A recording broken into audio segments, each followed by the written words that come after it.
Oke, baik. Assalamualaikum warahmatullahi wabarakatuh. Perkenalkan, sebelumnya saya Dimas Wijayanarko dengan NIM 24040121120018. Saya izin mempresentasikan terkait laporan praktikum 5 saya dengan judul Quality Control dan Treatment Planning System. Oke, jadi di sini ada daftar isi yang akan saya bahas beberapa menit ke depan. Yang pertama ada tujuan, yang kedua ada lokasi, yang ketiga ada alat dan bahan, yang keempat ada dasar teori, yang kelima ada hasil dan pembahasan, yang keenam ada kesimpulan. Kemudian yang pertama ada tujuan. Di sini ada dua tujuan. Yang pertama mengetahui langkah-langkah quality control harian, mingguan, dan bulanan pesawat Cobalt 60. Kemudian yang kedua ada mengetahui alur pembuatan treatment planning system.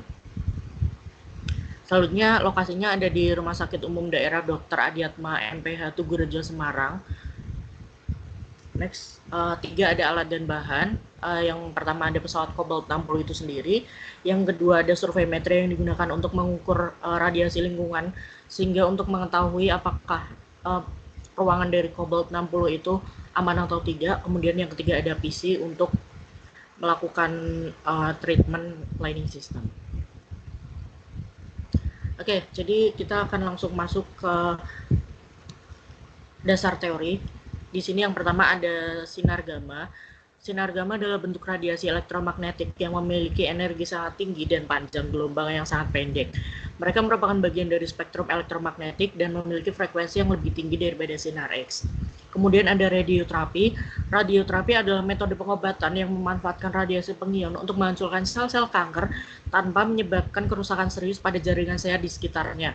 Konsep utama radioterapi adalah memberikan dosis radiasi yang cukup untuk membunuh tumor pada area yang ditargetkan atau volume target, sementara jaringan normal di sekitarnya menerima dosis rendah mungkin. Selanjutnya ada pesawat Cobalt 60. Pesawat Cobalt 60 menggunakan sumber radiasi radioaktif Cobalt 60 yang menghasilkan sinar gamma. Sinar gamma adalah radiasi elektromagnetik berenergi tinggi yang dihasilkan oleh transaksi energi akibat percepatan elektron. Diketahui bahwa daya penetrasi sinar X dalam jaringan sangat bergantung pada energi yang dihasilkan oleh tabung. Semakin tinggi perbedaan tegangan antara katoda dan anoda, semakin besar pula daya tembus sinar tersebut. Kemudian ada quality assurance. Quality assurance merupakan program atau langkah-langkah sistematis yang bertujuan untuk memastikan konsistensi dalam prosedur medis, memastikan keamanan dalam pemberian dosis untuk volume organ target, serta meminimalkan dosis untuk jaringan normal dan paparan pada personil. Kemudian sambil memastikan pemantauan yang memadai pada pasien setelah tindakan dengan biaya yang serendah mungkin dan dosis penyinaran yang serendah mungkin pula. Selanjutnya ada quality control. Quality control sendiri merupakan tindakan pengukuran rutin yang dilakukan untuk memantau performa visual dan uji kinerja peralatan sehingga kualitas outputnya dapat terjamin. Salah satu bagian dari rangkaian QA dan QC adalah kalibrasi atau pengukuran. Kalibrasi ini meliputi kalibrasi harian, mingguan, dan bulanan. Kalibrasi sangat penting untuk memastikan bahwasannya perangkat yang digunakan dalam hal ini Cobalt 60 tetap sesuai standar dan aman untuk pasien. Kemudian ada TPS atau Treatment Planning System yang merupakan bagian penting dalam rangkaian proses radioterapi yang harus dilakukan sebelum terapi itu sendiri.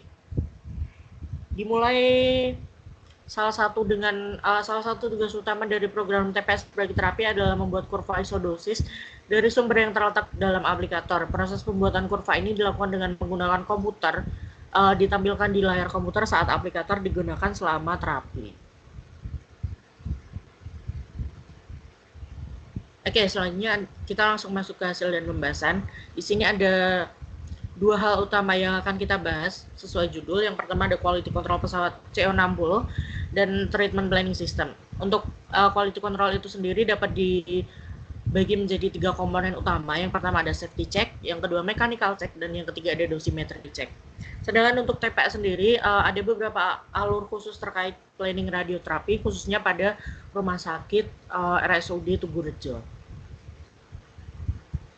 Oke, kita akan langsung membahas safety check. Jadi di safety check ada beberapa tes lagi.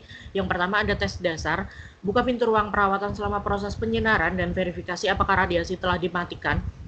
Fungsi sistem peringatan radiasi juga perlu diperiksa secara menyeluruh Uji semua gerakan dengan mengamati dan mendengarkan adanya masalah pada gerakan gantry bagian atas sofa dan kolimator untuk mendeteksi kemungkinan rem yang rusak atau longgar.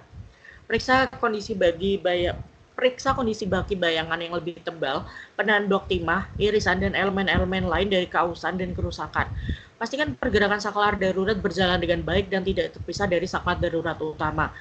Jika memungkinkan, uji salah satu tombol darurat untuk memastikan fungsionalitasnya. Kemudian ada uji lanjutan atau tes lanjutan. Pengujian keselamatan yang lebih luas harus mencakup tidak hanya pemeriksaan fungsi sistem individu, tetapi juga evaluasi tingkat kedua pada sistem keamanan ganda. Komponen sistem keselamatan yang dialami kegagalan harus diidentifikasi selama pemeliharaan, bukan saat pengujian keselamatan. Selanjutnya ada keamanan interlock.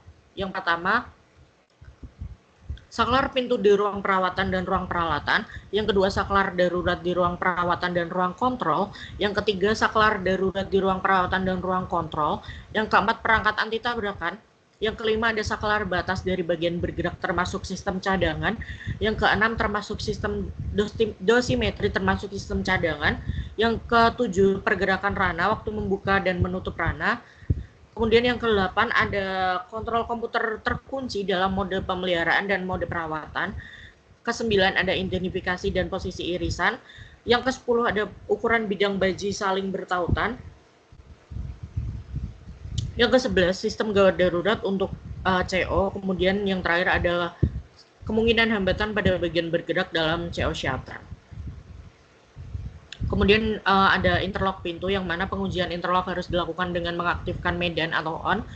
Kemudian membuka pintu untuk memutus interlock dan mengamati prosedur yang dilakukan untuk mengembalikan sumber ke posisi aktif atau on. Saklar interlock harus diatur sedemikian rupa sehingga setiap posisi selain pintu tertutup sepenuhnya akan memutuskan sirkuit dan mengembalikan sumber ke radiasi aman.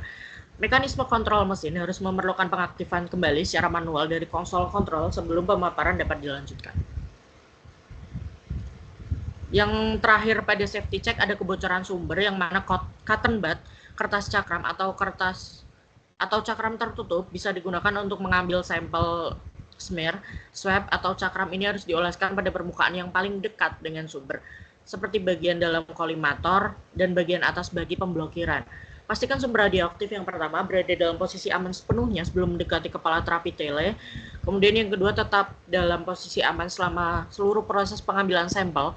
Sampel ini harus dipindai dengan alat ukur untuk memeriksa kontaminasi kasar, lalu ditempatkan dalam botol kaca atau wadah lain yang sesuai. Analisis laboratorium harus dilakukan dengan menggunakan pencacah laboratorium yang terkalibrasi, seperti pencacah natrium iodida atau NaI, atau pencacah Geiger-Müller. Sumber dianggap tidak bocor jika hasil analisis laboratorium menunjukkan bahwa jumlah sisa radioaktif yang terdeteksi pada sampel smear kurang dari 15 NCI. Selanjutnya kita akan membahas tentang mechanical check. Yang pertama ada tes crosshair, lampu indikator ukuran lapangan, dan laser sagital. Atur gantry vertikal dengan lapangan berukuran 20 cm x 20 cm, 20 x 15 dan 15 x 15. Tempatkan pelat layar semi transparan atau kertas grafik datar di sofa dan sesuaikan dengan jarak sumber SAD. Posisikan tanda silang di tengah dengan garis bidik cahaya. Pastikan laser sagital mengenai tanda silang dan sejajar dengan salah satu garis silang. Putar kolimator 180 derajat. Pastikan tanda silang tetap dalam lingkaran diameter 2 mm di setiap orientasi 90 derajat. Ini adalah pengujian posisi lampu dan optik. Ulangi untuk jarak lain seperti 0,75 mm atau 1,5 kali SAD. Putar kolimator kembali, pastikan tanda silang tetap dalam lingkaran 2 mm dan batas bidang cahaya sesuai dengan tanda layar dengan toleransi 5,6 mm pada orientasi 90 derajat. Jika demikian, sumber cahaya berada pada sumbu putar.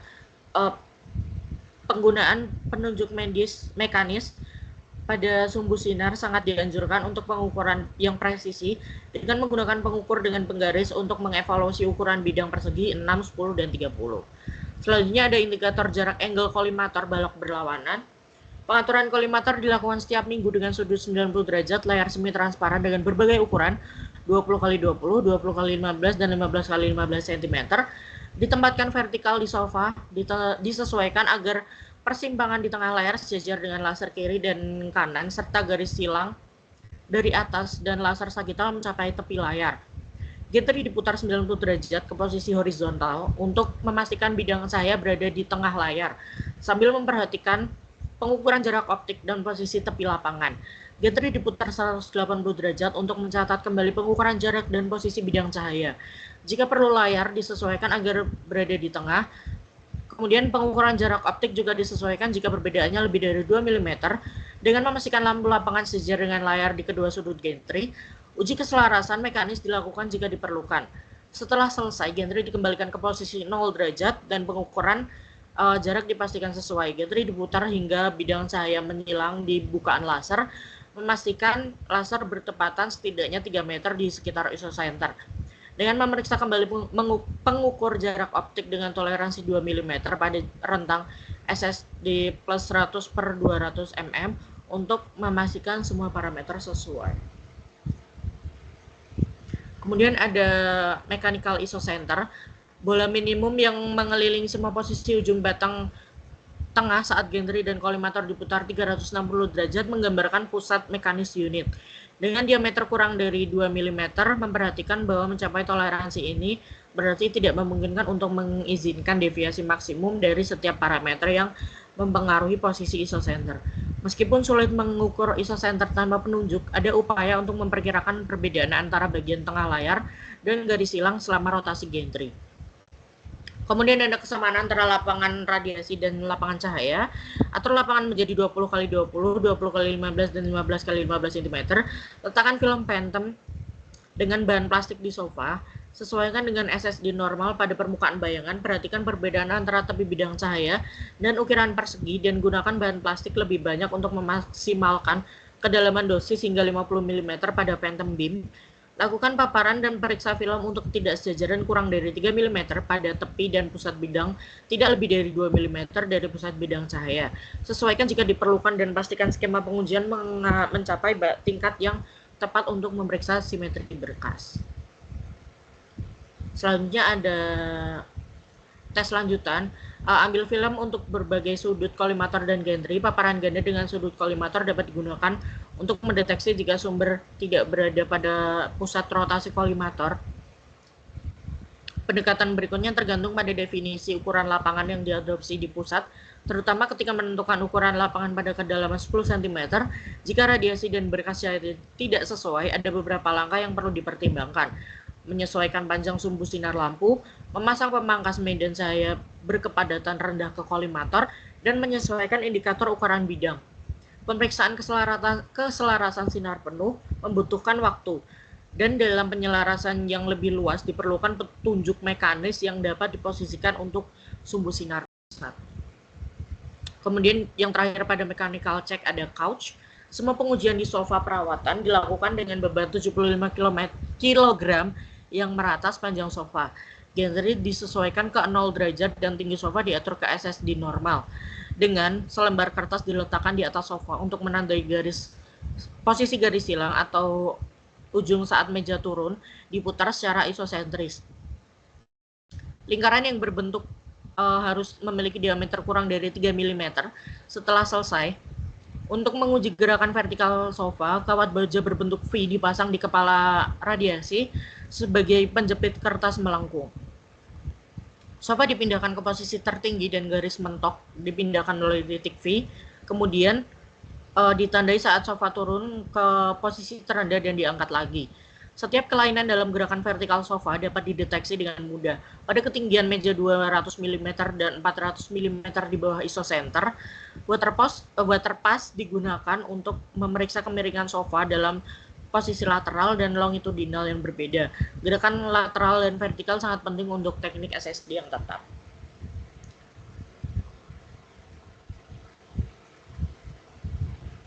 Selanjutnya ada dosimetri check.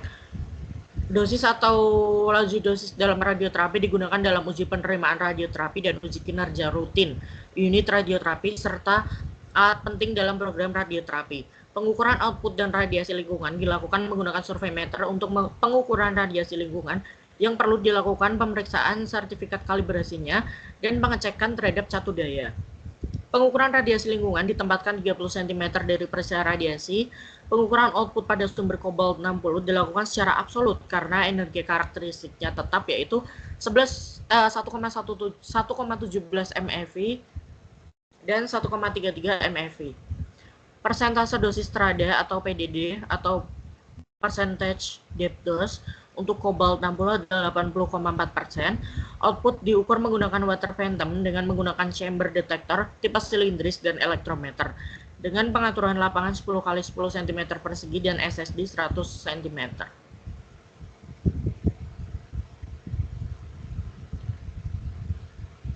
Selanjutnya ada TPS atau Treatment Planning System. Berikut ini adalah alur prosedur dalam pengaturan terapi radiasi yang dilakukan secara administratif dan klinis. Pertama, pasien harus mengurus administrasi dan bertemu dokter untuk menentukan apakah terapi radiasi diperlukan berdasarkan data medis. Kemudian dokter mengevaluasi dan menetapkan dosis yang tepat, mengeluarkan surat perintah untuk CT planning, serta menentukan area batas yang harus di-scan oleh radiografer pada CT simulator. Gambar CT planning dikirimkan ke komputer contouring untuk menggambar kontur yang akurat.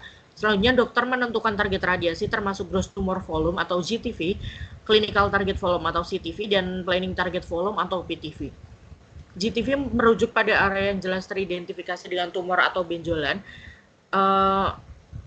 PTV mencakup GTV dan CTV ditambah margin keselamatan, organ statis 3 mm, organ bergerak 5-7 mm. Selanjutnya, perencanaan mencakup penentuan total dosis yang akan diberikan dan vaksinasi yang digunakan, serta teknik perencanaan yang tepat seperti 2D, 3D, atau IMRT. Pada tahap perencanaan, titik-titik referensi yang ditandai oleh laser, sagittal, dan koronal dipasang di tubuh pasien untuk mengunci referensi sebelum data dikirimkan ke komputer perencanaan. Kemudian kesimpulannya, terdapat 3 langkah utama quality kontrol pesawat kobalt, yaitu safety check, mechanical check, dan dosimetry check. Kemudian proses terapi radiasi dimulai dengan konsultasi administratif dan medis untuk menentukan kebutuhan pasien. Dokter memeriksa data dan menetapkan dosis radiasi yang sesuai, serta mengeluarkan surat perintah untuk CT planning dengan penentuan area scan oleh radiografer. Gambar CT direferensikan untuk contouring di komputer, diikuti dengan penentuan GTV atau area tumor yang jelas teridentifikasi, CTV daerah potensial penyebaran tumor, dan PTV termasuk margin keselamatan. Perencanaan mencakup pengaturan dosis, total dosis, dan vaksinasi, serta pilihan teknik seperti 2D, 3D, atau IMRT dengan titik origin yang dipasang untuk referensi sebelum data diproses dalam komputer perencanaan. Mungkin cukup sekian dari saya. Mohon dimaafkan apabila banyak kesalahan. Materi-materi yang telah saya sampaikan diambil dari catatan-catatan yang telah saya tulis selama praktikum di Rumah Sakit Umum Daerah Tugurejo. Rumah Sakit Umum Daerah Tugurejo, dan beberapa bahan sumber referensi lainnya seperti buku Quality Control Pesawat Kobalt 60 yang dikeluarkan oleh IAEA. Mungkin cukup sekian dari saya. Terima kasih. Wassalamualaikum warahmatullahi wabarakatuh.